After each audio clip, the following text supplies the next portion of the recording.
दोस्तों नमस्ते। आज हम करेंगे यूपी टीजीटी के पीवाईक्यू की शुरुआत। तो मैंने इसमें 2001 से लेकर 2021 तक की पीवाईक्यू सीरीज शुरू की है। तो आप सभी यहाँ से देख सकते हैं इसकी व्याख्या सहित। सब्जेक्ट है आपका हिंदी। तो स्टार्ट करते हैं। ये हमारा 2021 का है। जो 2021 में जो पेपर हुआ था यूपी टीजीटी का, उसका हल है। तो 2021 से लेके 2000 फिर 20, 18, तो इस तरह से सारे हम क्रम वाइज करते चलेंगे और डेली करेंगे यहाँ से।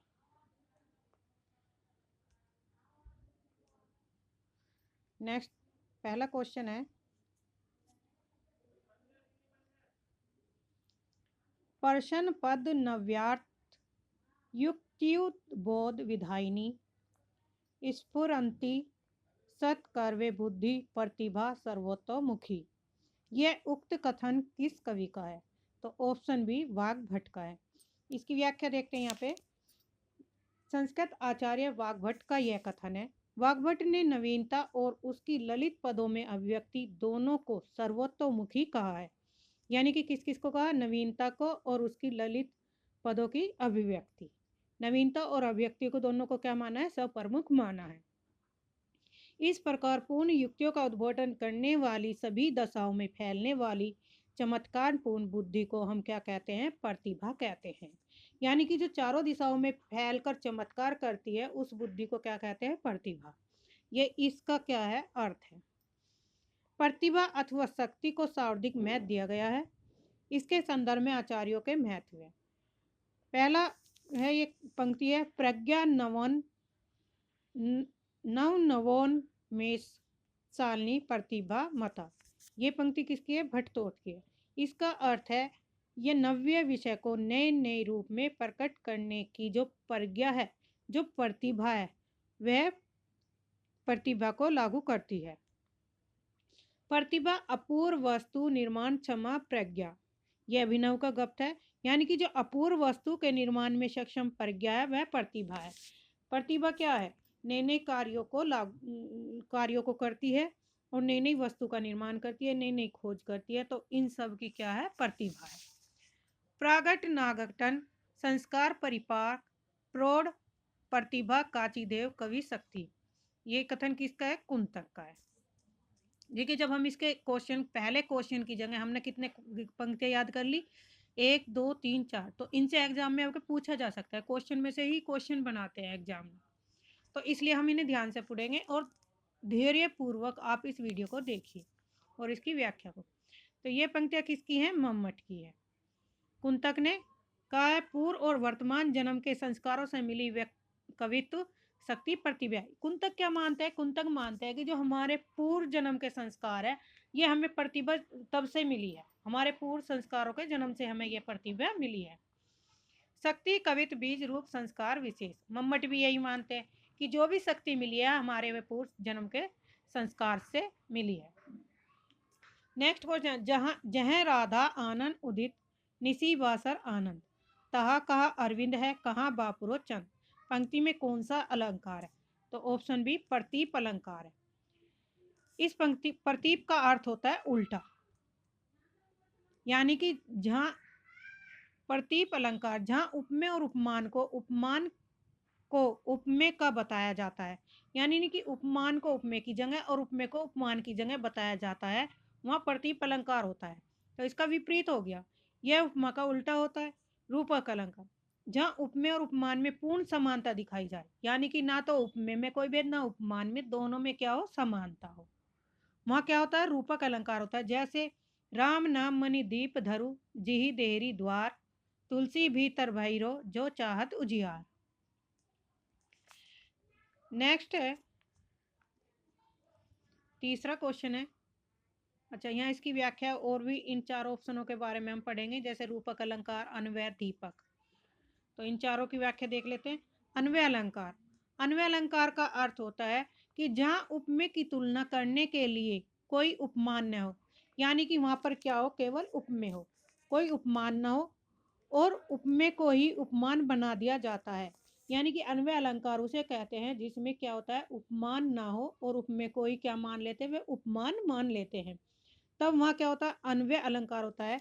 जैसे इसका है, मुख ही मुख के समान सुंदर, यानी मुख को मुख के समान ही सुंदर बताया गया है। मुख को क्या मान लिया उन्होंने, उपमान, और मुख ही क्या है हमारा, उपमेय। दीपक अलंकार, जब किसी पद में उपमेय उपप्रस्तुत पदार्थ तथा उपमान अप्रस्तुत पदार्थ दोनों के लिए एक ही साधारण धर्म होता है तो वहां पर दीपक अलंकार होता है। जैसे भूपति सोत दान सो, फल फूलन उद्यान। नेक्स्ट क्वेश्चन है, निम्न में से वर्तनी की दृष्टि से शुद्ध शब्द कौन सा है, तो ऑप्शन सी आभ्यंतरिक है। नेक्स्ट है, फोर्थ क्वेश्चन है, निम्नलिखित में से कौन तदित प्रत्यय वाला शब्द नहीं है। तदित प्रत्यय किसे कहते हैं, पहली बात तो यही है। तो तदित प्रत्यय वाला इसमें कौन सा नहीं है, डी नहीं है, क्योंकि ये क्या है हमारा, क्रिया कर्तरी प्रत्यय है। क्रिया में जो प्रत्यय लगाए जाते हैं उन्हें क्या कहते हैं, कृदंत प्रत्यय कहते हैं। जैसे सजावट में सज, सज का क्या हो गया, मूल शब्द, और आवट क्या है हमारा, प्रत्यय, तो ये क्या है, कृदंत प्रत्यय है।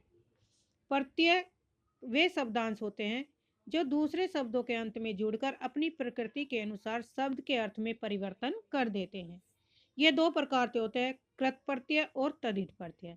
कृत प्रत्यय वे होते हैं जो क्रिया या धातु के बाद में जो प्रत्यय लगाए जाते हैं, क्रिया या धातु के बाद में जो प्रत्यय लगाए जाते हैं उन्हें कृत प्रत्यय कहते हैं। कृत प्रत्यय के मेल से बने शब्दों को कृदंत भी कहते हैं। तो यही हम उदाहरण दे लेंगे सजावट का। तो इसका मूल शब्द क्या हो गया हमारा, सज है, और सज में क्या कर दिया इन्होंने, आवट प्रत्यय लगा दिया, प्लस आवट। तो यहाँ पे क्या हुआ, सज क्या है हमारी क्रिया, सजना संवरना भागना दौड़ना खेलना कूदना, ये हमारी क्रिया है, और जो क्रिया में प्रत्यय लगाया जाता है वहाँ पर वो क्या होते हैं, कृदंत प्रत्यय कह लेते हैं। तदित प्रत्यय ऐसे प्रत्यय होते हैं जो क्रिया पदों के अतिरिक्त, यानी कि जो क्रिया के अलावा संज्ञा, सर्वनाम और विशेषण आदि शब्दों के साथ लगकर नए शब्द का निर्माण करते हैं, उन्हें तदित प्रत्यय कहते हैं। तदित प्रत्यय किन्हें कहते हैं, जो संज्ञा सर्वनाम विशेषण आदि शब्दों के साथ लगकर नए शब्द का निर्माण करते हैं तो हम तदित प्रत्यय कहते हैं। नेक्स्ट है क्वेश्चन, अखिल भुवन चर अचर जग हरिमुख में लखी मातु, चकित भई गद गद वचन विकसित द्रग पुल कातु। निम्न पंक्तियों में निहित रस कौन सा है, तो ऑप्शन है अद्भुत रस है। प्रस्तुत पंक्तियों का अर्थ है, यहाँ माता यशोदा द्वारा श्री कृष्ण के बाल रूप मुख में संपूर्ण सृष्टि चर और अचर का दर्शन करने के कारण आश्चर्य उत्पन्न होने का वर्णन किया है। जब इसमें जब का वर्णन किया गया है इस पंक्ति में, कि जब माता यशोदा कृष्ण जी को दिखाती है कि आपने मिट्टी खाई है, तो वो मिट्टी खाने वो कहता मैया नहीं मैंने मिट्टी नहीं खाई, तो तब यशोदा मैया कहती है तो आप अपना मुख दिखाओ, तब कृष्ण जी अपना मुख दिखाकर दिखाते हैं तो उसमें सारी सृष्टि के दर्शन यशोदा मैया को करा देते हैं। तो उस दर्शन से आश्चर्य का उत्पन्न होने का वर्णन इसमें किया गया है। नेक्स्ट क्वेश्चन है, अद्भुत रस। अद्भुत रस है जब किसी वस्तु के मन में अद्भुत या आश्चर्यजनक वस्तुओं को देखकर विस्मय आश्चर्य आदि के भाव उत्पन्न होते हैं तो वह अद्भुत रस होते हैं। स्थायी भाव आश्चर्य है। भरत मुनि ने वीर रस से अद्भुत की उत्पत्ति बताई है तथा इसका वर्ण पीला और देवताओं को ब्रह्मा कहा है। इंपॉर्टेंट है, यहाँ से क्वेश्चन बनेंगे आपके। प्रमुख रस और उनके स्थायी भाव है। प्रमुख रस हमारे कितने हैं, श्रृंगार रस, हास्य रस, करुण, रौद्र, वात्सल्य, वीर, भयानक, विभत्स, अद्भुत और शांत। इनके स्थायी भाव के, श्रृंगार का स्थायी भाव रति, हास्य का हास, करुण का शोक, क्रोध का क्रोध, वात्सल्य का स्नेह, वीर का उत्साह, भयानक का भय, विभत्स का जुगुप्सा, अद्भुत का विस्मय और शांत का निर्वेद।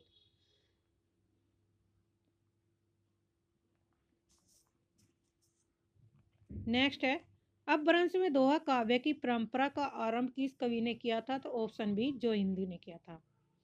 परमात्मा प्रकाश योग सार इनकी रचनाएं किसकी, जोहिंदू की। दोनों रचनाएं छठी शताब्दी के धर्म दर्शन और इंद्रिय निग्रह को मानकर लिखी गई। हेमचंद अपने समय के सबसे प्रसिद्ध आचार्य थे। इन्हें प्राकृत का पाणि भी कहा जाता है। तो प्राकृत का पाणि किसे कहा जाता है, हेमचंद को। इनके प्रमुख ग्रंथ किसके, हेमचंद के प्रमुख ग्रंथ है शब्दानुशासन, प्राकृत व्याकरण भी है, कुमार पाल चरित, योग साथ, छंदोनुशासन, देसी नाममाला कोश। धनपाल को मुंज ने सरस्वती की उपाधि दी थी। धनपाल को मुंज ने कौन सी उपाधि दी थी? तो सरस्वती की। इनका ग्रंथ भविष्यत कहा 10वीं सदी का है, जिसमें बहुविवाह के दुष्परिणाम के साथ साथ साध्वी और कुटिल स्त्री का भी अंतर प्रकट किया गया। इंपॉर्टेंट है, क्वेश्चन बन सकता है यहाँ से। संत काव्य परंपरा का कौन सा कवि अपनी विद्वता शाब्दिक शिक्षित होने के कारण प्रसिद्ध थे? तो इसमें है हमारा सुंदरदास। माना जाता है कि सुंदरदास सबसे सुंदर और सबसे सुशिक्षित यानी कि ज्ञानवान पढ़े लिखे संत माने जाते हैं सब संतों में। ये सबसे अधिक क्या थे? सुंदर थे और सबसे अधिक पढ़े लिखे संत थे। इनका जन्म स्थान है जयपुर के धौसा नामक स्थान 1596 में, मृत्यु 1689 में हुई। इनके पिता का नाम परमानंद खांडेलवाल था और सुंदरदास के गुरु दादू दयाल थे। तो इम्पोर्टेंट है, सुंदरदास के गुरु कौन थे? दादू दयाल। और पिता कौन थे? परमानंद खांडेलवाल। ज्ञान समुद्र और सुंदर विलास इनकी दो प्रमुख रचनाएं हैं, ज्ञान समुद्र और सुंदर विलास। निम्न में से कौन सा सात्विक अनुभाव नहीं है? तो ऑप्शन सी विषाद नहीं है। ये किसका है? विषाद नहीं। विषाद की गणना सात्विक अनुभाव में नहीं की गई। विषाद क्या है? संचारी भाव का एक भेद माना जाता है। सात्विक अनुभाव हमारे कौन कौन से हैं? आश्रय के शरीर से उसके बिना किसी बाहरी प्रयत्न के स्वतः उत्पन्न होने वाली चेष्टाएं सात्विक अनुभाव कहलाती है। इसे अयत्न भाव भी कहा जाता है। किसे? सात्विक अनुभाव को। सात्विक अनुभाव 8 प्रकार के होते हैं, जो इन प्रकार है: स्तंभ, श्वेत, स्वरभंग, वैपतु, ववर्ण्य, अश्रुपात, रोमांच और प्रलय। देखिए इन्हें अच्छे से याद कर लीजिए, अब की बार इनसे क्वेश्चन बनेगा ही, क्योंकि एक क्वेश्चन आता ही आता है इनसे। भारतेंदु हरिश्चंद्र की रचना हिंदी भाषा का प्रकाशन वर्ष कौन सा है? तो ऑप्शन बी 1890 है। भारतेंदु का जन्म 9 सितंबर 1850 ईस्वी में और मृत्यु 6 जनवरी 1885 ईस्वी में 35 वर्ष की अल्प आयु में ही इनकी मृत्यु हो गई थी। इन्होंने कविवचन सुधा, हरिश्चंद्र चंद्रिका और बाल बोधनी पत्रिकाओं का भी संपादन किया। ये इनकी 3 प्रमुख पत्रिकाएं हैं, किंतु नाटक लेखन में इन्हें प्रसिद्धि मिली और विशेषकर 1880 में भारत दूरदशा एवं 1881 में अंधेर नगरी नाटक ने हिंदी साहित्य में उनका नाम प्रसिद्ध किया। इनकी रचना हिंदी भाषा एक निबंध संग्रह भी है।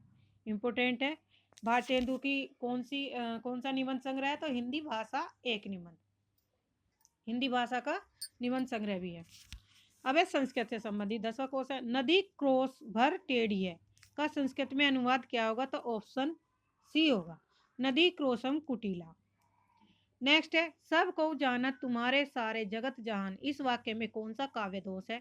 तो इस काव्य में है पुनरुक्ति काव्यदास। पुनरुक्ति काव्य दोष किस तरह से? क्योंकि इसमें जगत और जहान दो शब्द एक साथ रिपीट हुए और दोनों का अर्थ क्या है? एक ही है। जगत माने संसार, जहान माने संसार, तो इसलिए यहाँ पे पुनरुक्ति दोष अलंकार होगा।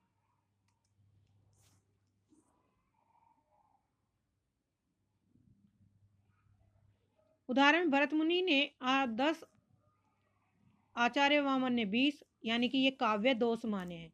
इन आचार्य विश्वनाथ के अनुसार रस के अपकर्ष दोष कहलाते हैं। आचार्य ने काव्यों के दोष प्रकार अपने अपने मतानुसार अलग बताए।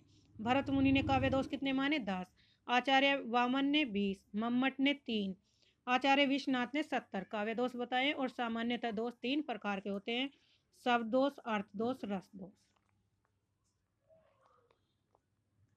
रामचंद्र शुक्ल का हिंदी साहित्य का इतिहास पहले किस ग्रंथ की भूमिका के रूप में छपा था? तो ऑप्शन ए हिंदी शब्द सागर में। और यह किस सन में छपा था? तो 1929 में के रूप में छपा था। अन्य इतिहास साहित्य इतिहास के प्रमुख ग्रंथ है, जैसे तजकिरा ई स्वरा ई हिंदी 1848 में, ये इसके लेखक है मौलवी करीमुद्दीन। भाषा काव्य संग्रह 1873 में महेश दत्त शुक्ल। हिंदी साहित्य की भूमिका 1940 हजारी प्रसाद द्विवेदी। हिंदी साहित्य का उद्भव और विकास 1952, ये भी हजारी प्रसाद द्विवेदी का है। हिंदी साहित्य का आदिकाल 1952, हजारी प्रसाद द्विवेदी की रचनाएं हैं। छठी है, हिंदी साहित्य का वैज्ञानिक इतिहास है गणपति चंद्र गुप्त का 1965 में। हिंदी साहित्य और संवेदना का विकास 1986 से रामस्वरूप चतुर्वेदी का है। 13वां क्वेश्चन है, खुली आंखों का सपना यात्रा व्रत के लेखक कौन है? तो ऑप्शन ए मरुदल मुदगल, इनके कौन है? यात्रा व्रत के लेखक है। मरुदल मुदगल जी का जन्म 7 मई 1930 ईस्वी को जोधपुर राजस्थान में हुआ था। ये वरिष्ठ अधिवक्ता थे और इस कृति के लिए इन्हें मृदुल जी को 1985 में सोवियत लैंड नेहरू पुरस्कार से भी सम्मानित किया गया था। निम्नलिखित शब्दों में कौन सा स्त्रीलिंग नहीं है? तो ऑप्शन सी सेतु, तो इसमें स्त्रीलिंग नहीं है सेतु। वे दिन वे लोग शीर्षक संस्मरणात्मक रचना के लेखक कौन है?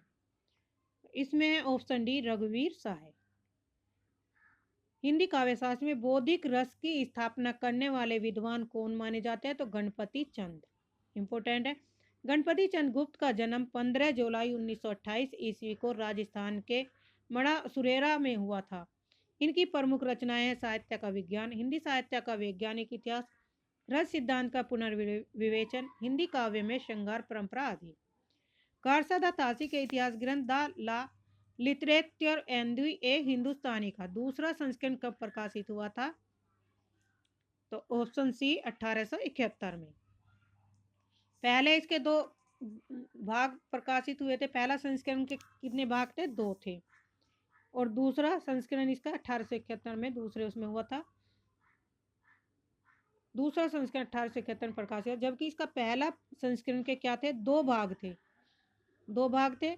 और इसमें क्या था? ये पहला भाग 1939 में प्रकाशित हुआ था और दूसरा भाग 1847 में। इस ग्रंथ में कुल कितने कवि बताए गए? 738, जिनमें से 72 कवि हिंदी के बताए गए। तो कितने कवि हिंदी के?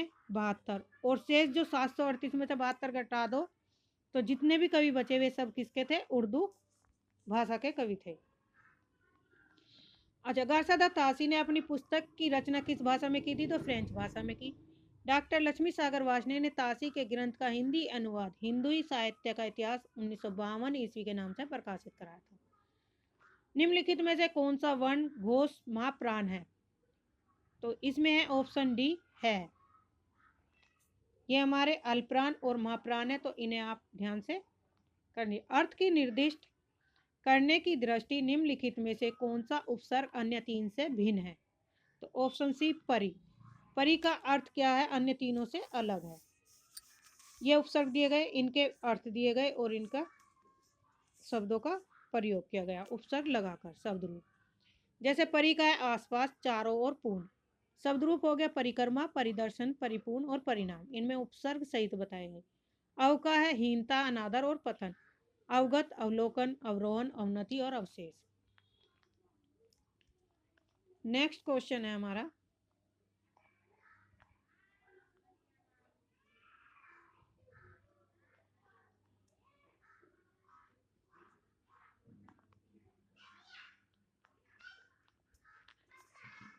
वे दिन वे लोग शीर्षक संस्मरण रचना के लेखक शिवपूजन साय। इनका जन्म अगस्त 1893 ईस्वी में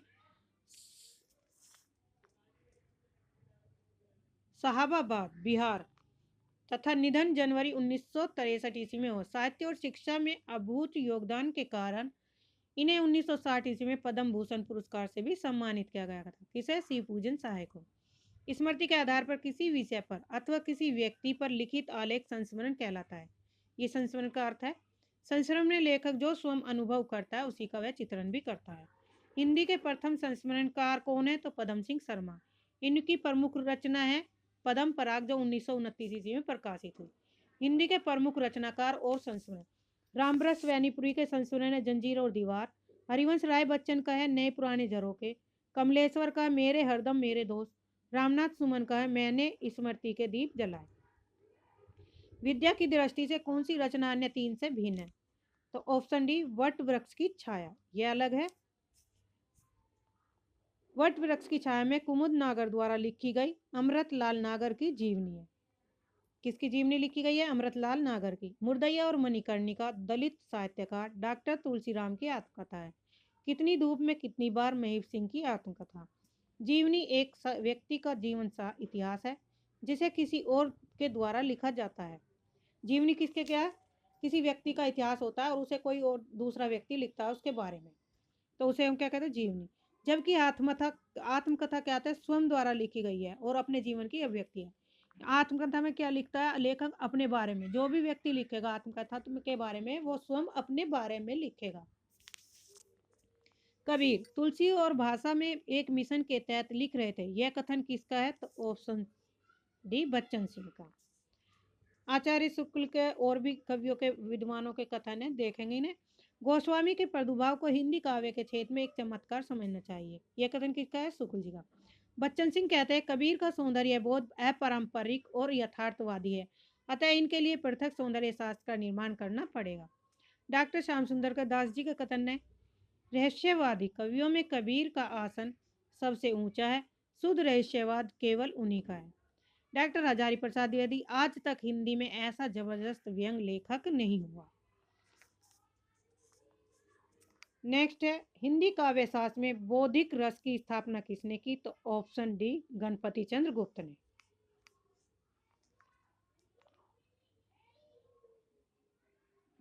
यहाँ पे ये उपसर्ग है, इसका क्वेश्चन का ये हमने इस लाइन के पहले क्वेश्चन कर चुके, तो इसका क्या है?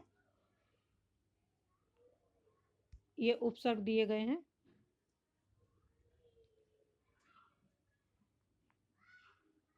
अप का अर्थ होता है लघुता, अभाव या विरोध, और ये है उपसर्ग अपमान, अपशब्द।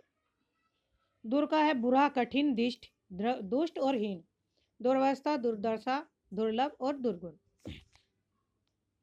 अवधि शिला का उस पर था गुरुभार, तिल तिल काट रही थी द्रग जल धार। प्रस्तुत पंक्तियों में कौन सा छंद है? तो ऑप्शन बी बरवे है। बरवे में क्या है? विषम चरणों में 12 मात्राएं और सम चरणों में क्या होती है? 7 मात्राएं होती है। तो कुल कितनी हुई इसमें? 19 मात्राएं होती है। बरवे में कुल कितनी मात्राएं होती है? 19। विषम चरणों में 12 और सम चरणों में 7-7। दोहे में इसका क्या होता है? अर्धसम मात्रिक छंद है और जिसके प्रथम और तृतीय चरण में 13-13 मात्राएं, द्वितीय और चतुर्थ चरण में 11-11 मात्राएं होती है, और सम चरणों के अंत में गुरु और लघु होता है। सोठा दोहा का विपरीत होता है, उल्टा होता है। इसके प्रथम और तृतीय चरण में 11-11 मात्राएं, द्वितीय और चतुर्थ चरण में 13-13 मात्राएं होती है। छंद छंद शब्द का सर्वप्रथम उल्लेख ऋग्वेद में मिलता है। तो छंद शब्द का सर्वप्रथम उल्लेख कहाँ पर मिलता है? ऋग्वेद में। छंद शास्त्र के व्यवस्थित परंपरा का सूत्रपात किसने किया था? पिंगलाचार्य के छंद सूत्रम से में होता है, इसलिए इसे पिंगल शास्त्र भी कहते हैं। नेक्स्ट क्वेश्चन है काम भाव और शरीर का सौंदर्य उनके यहाँ उत्सव रूप में है। विद्यापति के संदर्भ में यह कथन किसका है? तो ऑप्शन है रामस्वरूप चतुर्वेदी का। एक तरफ कथन है और एक तरफ क्या दिए गए?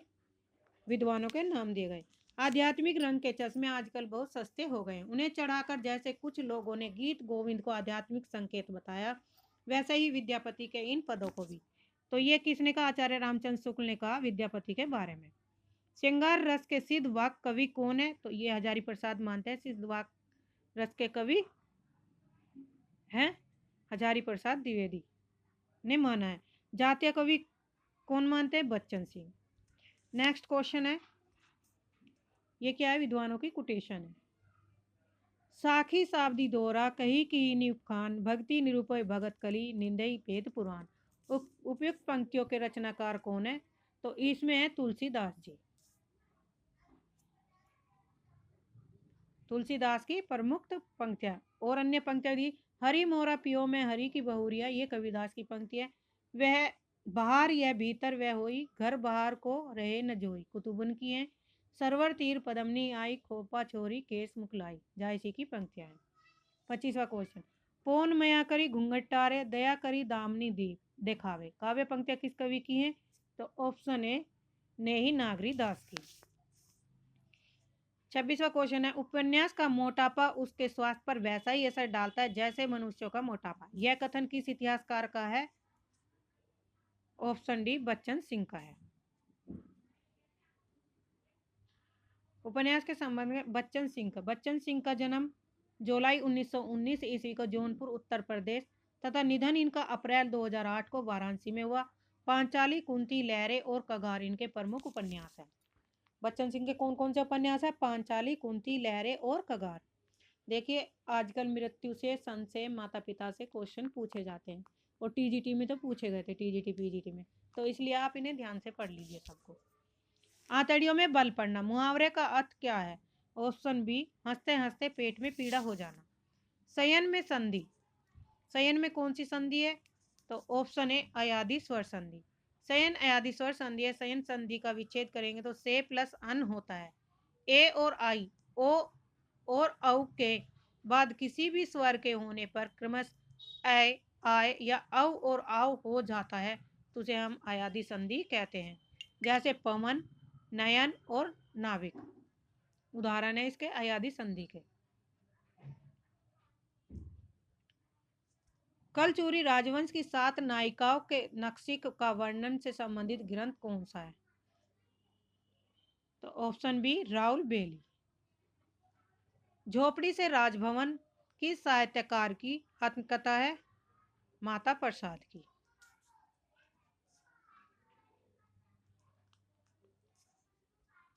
उन्नीस से 1999 तक माता प्रसाद जी अरुणाचल प्रदेश के राज्यपाल भी रहे थे। भारत में दलित जागरण और इनके अग्रदूत भी रहे। इनकी आत्मकथा में अभाव और उत्पीड़न के शिकार दलित समाज की पीड़ा, दर्द, संघर्ष, स्वाभिमान, जिजीविषा की कहानी भी नजर आती है। जबकि अन्य दलित रचनाकारों की आत्मकथाएं, शौर्य सिंह बच्चन बेचैन की क्या है आत्मकथा है? मेरे बचपन मेरे कंधे पर। दूसरे है बे वक्त गुजर गया माली। तुलसीराम की मुर्दैया, मणिकर्णिका। तुलसीराम के 2 भाग है इसके दलित रचना के, मुर्दैया और मणिकर्णिका। ओम प्रकाश वाल्मीकि का झूठन। सुशीला टाकभोगरी का है शिकंजे का दर्द। ज्ञानचंद जैन कृत कथा से शीर्षक जीवनी किससे संबंधित है? तो ये कथा से जीवनी किससे संबंधित है? ऑप्शन बी, अमृतलाल नागर से। ज्ञानचंद जैन कृत कथा से जीवनी अमृतलाल नागर से संबंधित है। ज्ञानचंद जैन उर्दू भाषा के विख्यात साहित्यकार थे। देखिए हम इनके बारे में, लेखकों के बारे में जितनी जानकारी मिल सकती है उतनी हम इनके बारे में पढ़ेंगे। जिक्र ओ फिक्र उर्दू भाषा नामक समालोचना के लिए उन्हें 1982 ईस्वी में साहित्य अकादमी पुरस्कार भी सम्मानित किया है। सूरदास का प्रेम पक्ष लोक से न्यारा है। यह कथन किस विद्वान का है?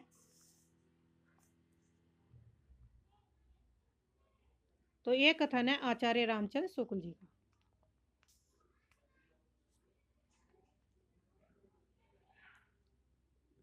नंददास की रचना है भंवर गीत। सत्यनारायण कवि रतन की रचना है भ्रमरदूत। जगन्नाथ दास रत्नाकर की रचना है उद्धव शतक। एक ही कथानायक चेतन उपेन्द्रनाथ के कई उपन्यासों का केंद्रीय पात्र है। उनके किस उपन्यास का नायक चेतन नहीं है? तो इसमें नहीं पूछा है, तो किस उपन्यास का चेतन नायक नहीं है? तो ऑप्शन सी, गरम राग का। गरम राग उपन्यास का प्रमुख पात्र है जगमोहन। जबकि अस के उपन्यास, जो उपेन्द्रनाथ अस के उपन्यास है, गिरती दीवारें, शहर में घूमता आईना, एक नन्ही कंदील, बाधों ने नाव इस ठाव का प्रमुख पात्र चेतन है। तो चेतन किस उपन्यास का पात्र है? बाधों ने नाव इस ठाव के उपन्यास का पात्र है। क्वेश्चन नंबर 34, वह उस शाखा का वन विहग उड़ गया मुक्त नभ निस्तंभ पंक्तियां किस छायावादी कवि की है? तो ऑप्शन डी, सूर्यकांत त्रिपाठी निराला की। निराला की अन्य रचनाएं भी हैं जो इस प्रकार है। अनीमा का 1923, परिमल 1930, गीतिका 1936, कुकुरमुता 1942, अनीमा 1943, बेला 46, नए पत्ते 1946, अर्चना 1950, आराधना 1953, गीतकुंज 1954, सांध्या काकली 1969। निम्नलिखित पंक्तियां और उनके रचनाकार। तेरे प्रकाश में चेतन संसार वेदना वाला, मेरे समीप होता है पाकर कुछ करुण उजाला। ये पंक्तियां किसकी है? जयशंकर प्रसाद की। सुंदर है विहग है सुमन है सुंदर, तुम मानव तुम सबसे सुंदरतम। ये पंक्तियां किसके? सुमित्रा नंदन पंत की। क्या पूजा क्या अर्चन करे, उस असीम का सुंदर मंदिर मेरा लघुतम जीवन है। ये किसकी पंक्तियां? महादेवी वर्मा की। नेक्स्ट क्वेश्चन है,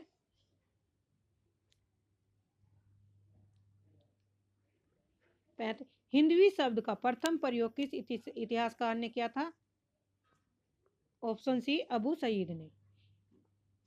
इनका सर्वप्रथम प्रयोग अमीर खुसरो ने 1253 से 1325 ईस्वी की पहेली और मुखरियों में माना जाता है। विलोम की दृष्टि से कौन सा असंगत है, कौन सा गलत है? तो इनमें बताना अग, विग, अद्यतन, पुरातन, जय, विजय और अवर्चीन, नवर्चीन। तीनों सही है, लेकिन इसमें सी गलत है, क्योंकि अजय का विजय नहीं होता, जय होता है। यहाँ पे विलोम शब्द दिए गए अग का विग, अद्यतन पुरातन, जय का जय, अजय का जय होगा, अवर्चीन का प्राचीन। संस्कृत के किस ग्रंथ का आरंभ श्री शब्द से तथा समापन लक्ष्मी से होता है? तो किरातार्जुनम, ऑप्शन सी। संस्कृत के 3 वैतरेयी ग्रंथ माने जाते हैं, कौन कौन से? शिशुपाल वधम का महाकवि माघ है, माघ की रचना शिशुपाल वधम। नेसदा चरित के लेखक है श्रीहर्ष, किरातार्जुनियम के हैं भारवी। पार्श्वनाथ चरित के लेखक कौन है? ऑप्शन डी वादिज राज। इस ग्रंथ का रचनाकाल शक संवत 647 अर्थात 1025 ईस्वी रहा है। इस ग्रंथ में पार्श्वनाथ के जीवन चरित का वर्णन है। यह द्वादश सर्गातक महाकाव्य है। इसका मूल स्रोत गुणभद्राचार्यकृत उत्तर पुराण से है और इसमें शांत रस का वर्णन किया गया है। नाटकों और नाटककारों का कौन सा युगम सही नहीं है?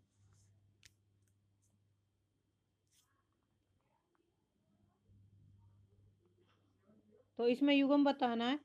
ऑप्शन सी सही नहीं है। एक सत्य हरिश्चंद्र लक्ष्मी नारायण का नहीं है, बाकी तीनों क्या है? सही है।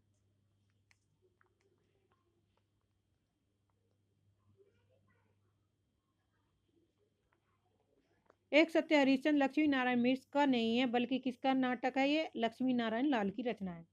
नाटककार दिए गए, एक तरफ उनके नाटक दिए गए। जगदीश चंद्र माथुर के नाटक कोणार्क 1951, शारदीय 1959, पहला राजा 1969, रघुकुल रीति 1985। लक्ष्मी नारायण लाल के हैं अंधा कुआ 1955, मादक एक्ट्रेस 1959, मिस्टर अभिमन्यु 1971, एक सत्य हरिश्चंद्र 1976। लक्ष्मी नारायण मिश्र का अशोक 1927, सन्यासी 1930, गरुड़ ध्वज 1945, चक्रव्यूह 1955। इंपोर्टेंट है, ये यूजीसी नेट वेट में और पीजीटी में भी पूछे जाती है इनकी रचना। विनोद रस्तोगी की गोपा का दान फिसलन और पाव आजादी के बाद सराय के अंदर। उनकी आलोचना की प्रमुख विशेषता है उनकी अनाविल दृष्टि और निर्मल विवेचना। यह कथन किस आलोचक के प्रति है? ऑप्शन बी विश्वनाथ प्रसाद के मिस्के का।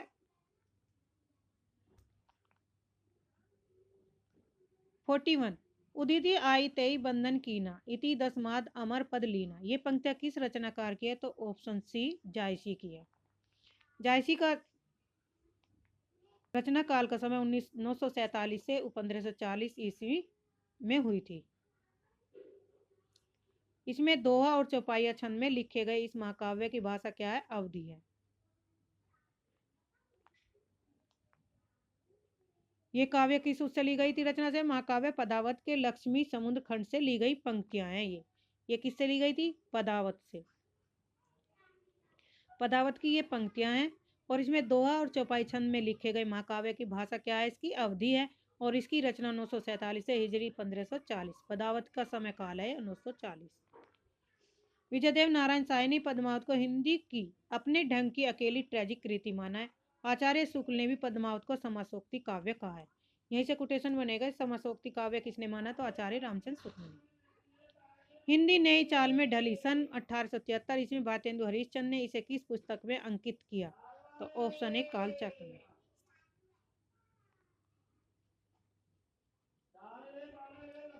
कालचक्र का समय था सन 1873 ईस्वी में। दृक्षति शब्द दृश्य धातु के किस लकार वचन और पुरुष का रूप है? तो दृक्षति किस में आता है? लुट लकार में। ऑप्शन डी प्रथम पुरुष और एक वचन। ये हैं आपके लकार दिए भविष्य काल के, जिसमें दृक्षति, दृक्षता, दृक्षंती, दृक्षसी, दृक्षत, दृक्षंत और दीक्षामी, दीक्षाओ, दृक्षाम। उर्दू को यामनी भाषा कहने का श्रेय किसको है? ऑप्शन बी लल्लू लाल को। ब्रज भाषा का विकास किस अपभ्रंश से माना जाता है? ऑप्शन ए शोर सैनी से। देखिए भाषाओं से निकली हुई उपभाषाएं से एक दो क्वेश्चन जरूर आते हैं। सोर सैनी अब्रेन से पश्चिमी हिंदी, राजस्थानी और गुजराती आर्य भाषाएं निकली हैं। मागधी से बिहारी, बंगाली, उड़िया और असमिया। अर्धमागधी से पूर्वी हिंदी और बिराचर से सिंधी। बीती विभावरी जागरी, अंबर पनघट में डुबो रही, तारा घट ऊषा नागरी। उपयुक्त पंक्तियों में अलंकार कौन सा है? तो ऑप्शन इसमें रूपक अलंकार है, क्योंकि अंबर पनघट है। ए रूपक अलंकार, जहाँ उपमेय को उपमान के रूप में दिखाया जाता है और रूपक अलंकार। रूपक अलंकार के 3 भेद हैं। कौन कौन से? पहला है निरंग रूपक, दूसरा है सांग रूपक और तीसरा पारंपरिक रूपक। निम्नलिखित में से रचना और रचनाकारों का असंगत युग्म छाटिए। तो इसमें कौन सा है? हे मेरी तुम केदारनाथ, ये तो केदारनाथ की रचना है। फूल नाम एक त्रिलोचन, ये भी है। नीली रेखा तक भवानी प्रसाद की है। लोग भूल गए, शमशेर बहादुर की नहीं है, ये किसकी है? रघुवीर सहाय की रचना है। और उन्होंने के लिए उन्हें 1984 ईस्वी में साहित्य अकादमी पुरस्कार से भी सम्मानित किया गया था। किसे? रघुवीर सहाय को। भारतेंदु नाटक मंडली द्वारा अभिनीत पहला नाटक कौन सा था? तो ऑप्शन ए सत्य हरिश्चंद्र। सत्य हरिश्चंद्र। भारत नाटक मंडली 1906 की भूमिका में महत्वपूर्ण भूमिका निभाई थी। इस मंडली ने लगभग 1.5 दर्जन नाटकों का मंचन किया, जिसमें सत्य हरिश्चंद्र प्रमुख थे। भारतेंदु ने काशी में नेशनल थिएटर की स्थापना की। इंपोर्टेंट है, काशीनाथ खत्री का नाटक बाल विधवा संताप भारतेंदु के घर पर खेला गया था। भारतेंदु ने नाटक निबंध की रचना 1883 ईस्वी में की। भारत जननी 1877 ईस्वी में हिंदी का पहला मौलिक ओपेरा गीति नाट्य है। भारत दुर्दशा 1880 ईस्वी के हिंदी भाषा का पहला मौलिक राजनीतिक नाटक माना जाता है। अंग्रेज किस भाषा का शब्द है? तो ऑप्शन बी फ्रेंच भाषा का। समस्त पृथ्वी से संबंध रखने वाले के लिए एक शब्द क्या होगा? तो इसका आंसर होगा सार्वभौमिक। ऑप्शन सी सार्वभौमिक। पक्षी का पर्यायवाची नहीं है, तो ऑप्शन सी शकुंद नहीं है, जबकि खग, शकुनी और शकुन पक्षी के पर्यायवाची हैं। पक्षी के अन्य पर्यायवाची शब्द है चिड़िया, गगनचर, पखेरु, विहंग और नक्षत्र। उटपटांग शब्द में कौन सा समास है? उटपटांग शब्द का ये आयोग से क्वेश्चन कर दिया गया था इसमें निरस्त, क्योंकि इसमें निरर्थक सारीन होता है। जिस समाज में कोई पद प्रधान न हो और किसी अन्य पद की प्रधानता तो वहां पर बहुब्रीहि समास होता है। तो इसमें बहुब्रीहि समास होगा उटपटांग में। लंबोदर, लंबा है उधर जिसका अर्थात गणेश। अलूक तत्पुरुष समास। निम्नलिखित में से किस रचना का रचनाकार फोर्ट विलियम कॉलेज से संबंध नहीं है? तो ऑप्शन सी रानी केतकी की कहानी का संबंध नहीं है। खड़ी बोली का एक अन्य नाम कौन सा है? Option C Korvi.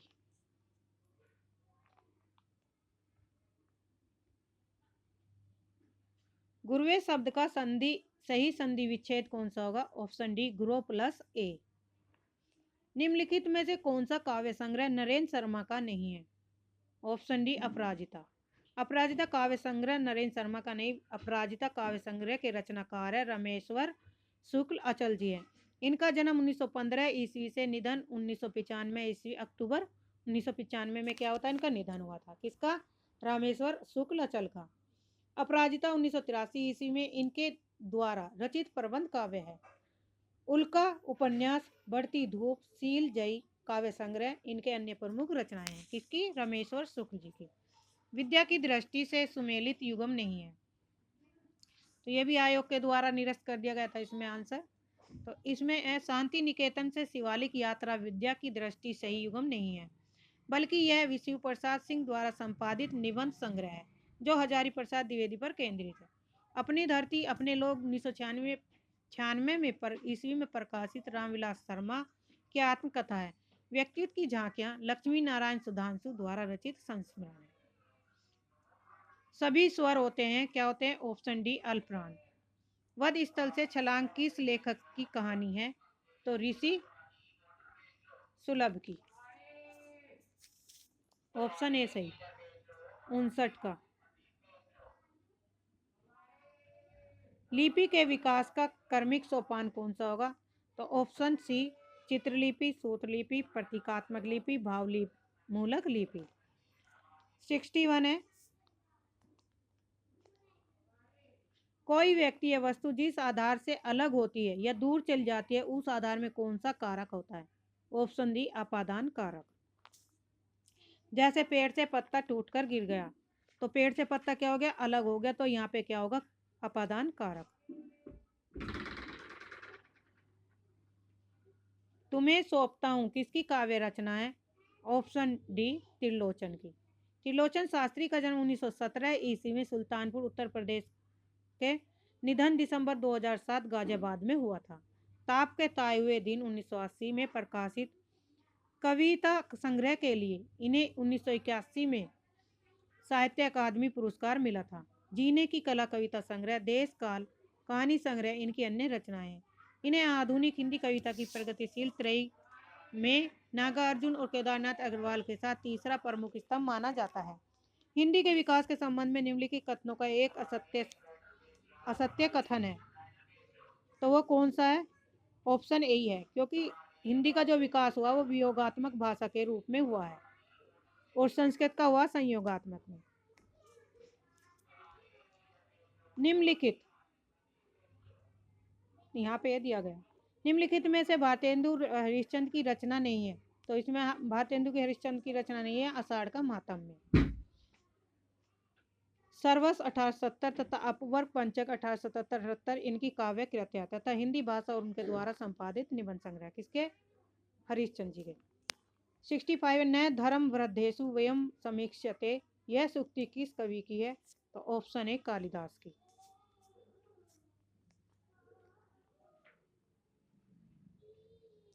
प्रेम कहानी में उठने वाले सामाजिक अवरोधों की पृष्ठभूमि पर लिखा गया उपन्यास कौन सा है? तो ऑप्शन ए, नीलू नीलिमा नीलोफर भीम सहानी। इसका प्रकाशन वर्ष, नीलू नीलिमा नीलोफर रचना का प्रकाशन वर्ष 2000 ईस्वी में भीम सहानी द्वारा लिखित अन्य उपन्यास है झरोखे, तमस, बसंती, मैयादास की माड़ी, कुंतो आदि। टीकाकार मलिनाथ ने कालिदास कृत कुमार संभव के कितने सर्गों पर संजीवनी लिखी थी? तो ऑप्शन सी, 8।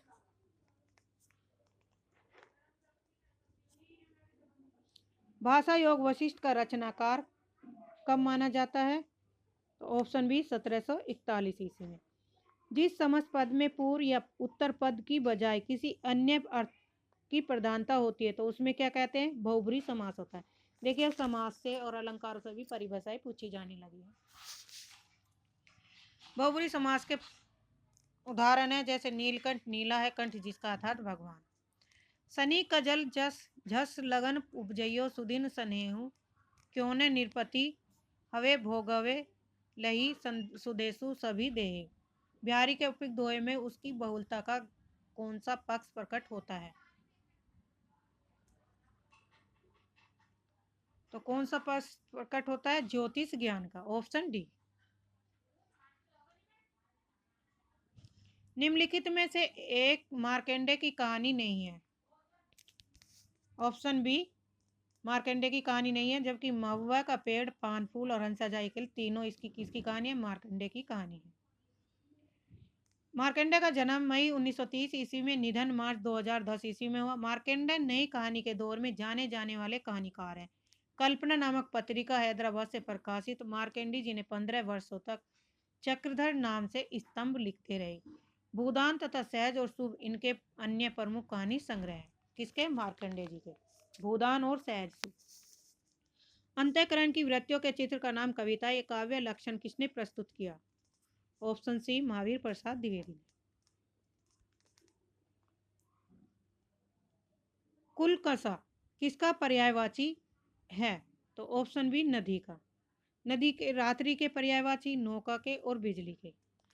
ये अन्य पर्यायवाची। जहाँ वक्ता सबके चाल में थी, प्रजा में नहीं थी, न भूपाल में थी। उपयुक्त पंक्तियां किस अलंकार के उदाहरण की है? तो ऑप्शन बी, परिसंख्या के। ऑप्शन बी सही है, परिसंख्या। परिसंख्या की परिभाषा देख लेते हैं। जब किसी वस्तु को अन्य स्थलों से हटाकर किसी एक ही स्थान पर स्थापित किया जाए, यानी कि अन्य जगह से हटाकर उसे एक स्थान पर स्थापित कर दिया जाता है, अर्थात किसी वस्तु का दूसरे स्थान में निषेध कर दें, किसी एक स्थान पर वर्णन किया गया, दूसरे स्थान का निषेध कर दिया गया और एक स्थान का वर्णन किया गया। वहां पर क्या होता है, परिसंख्या अलंकार होता है। यहाँ पर वक्ता को सिर्फ सर्प तक सीमित कर दिया। वक्ता को सिर्फ कहाँ तक सर्प मीन्स सांप, सांप तक सीमित कर लिया, इसलिए यहाँ क्या है, परिसंख्या अलंकार है। अन्य उदाहरण दंड जतिन कर भेद जय नृतक नृत्य समाज जी तो मन सिज सुनिए अस रामचंद्र के राज। 75 ग्लोबल गांव के देवता उपन्यास में सर्वोच्च देवलोक किसे कहा गया था? ऑप्शन सी न्यूयॉर्क को। लकार और उसके कालवाचक अर्थ का कौन सा युग्म सही है? ऑप्शन ए सही नहीं है, गलत पूछा ना। तो लोट लकार होता है हमारा आज्ञावाचक, जबकि इसमें क्या है, संभववाचक। तो लोट लकार क्या होता है? आज्ञावाचक। यहाँ पे लकार दिया, लट लकार वर्तमान से है, लंग है भूतकाल, लुट है भविष्य, लोट आज्ञा प्रार्थना और विधिलिंग चाहिए के अर्थ में होता है। निम्नलिखित में तद्भव शब्द नहीं है, तो तद्भव शब्द नहीं है, कौन सा नहीं है? राजा नहीं है, राजा तद्भव नहीं है, क्या है? तत्सम है। यहाँ पे तत्सम तद, राजा का तत्सम, राजा क्या है? तत्सम शब्द है और इसका तद्भव होगा राय, क्षेत्र का खेत, कृषक का किसान, दक्षिण का दाहिना। प्रसंग गर्भत्व इनके गद्य की निजी विशेषता है। इनकी भाषा सरल और व्यंजनापूर्ण है, बीच बीच में हास्य और व्यंग भी है। यह कथन किसके प्रति कहा गया था? तो ऑप्शन बी चंद्र शर्मा के प्रति। हिंदी साहित्य का इतिहास 1929 ईस्वी में शुक्ल जी के ग्रंथ से लिए गया है। निम्नलिखित में महाकाव्य के लक्षणों के विषय में कौन सा कथन असत्य है, यानी कि गलत है? तो ऑप्शन बी, इसमें सभी रस प्रधान रस के रूप में नहीं होते, सभी रस तो प्रधान नहीं होते, ठीक है। तो ऑप्शन बी हमारा गलत हो जाएगा। गणनावाचक शब्द अयुतम किसके लिए प्रयुक्त हुआ है? तो ऑप्शन डी 10,000 के लिए, सॉरी। यहाँ पे कुछ संख्या दी गई है जो अगले एग्जाम में पूछी जा सकती है, तो इन्हें भी ध्यान से देखेंगे। 10,000 को क्या कहा? अयुत्तम। 5,000 को पंच सहस्रम। 1,00,000 को लक्षम। 10,00,000 को न्यूतम प्रयुत्यम। 1 अरब को अबुर्दम। 10 अरब को दर्शाबुर्दम और 1 खरब को खरवम। 81 चेहरे अनेक किसकी आत्मकथा है? तो ऑप्शन डी उपेन्द्रनाथ अस की।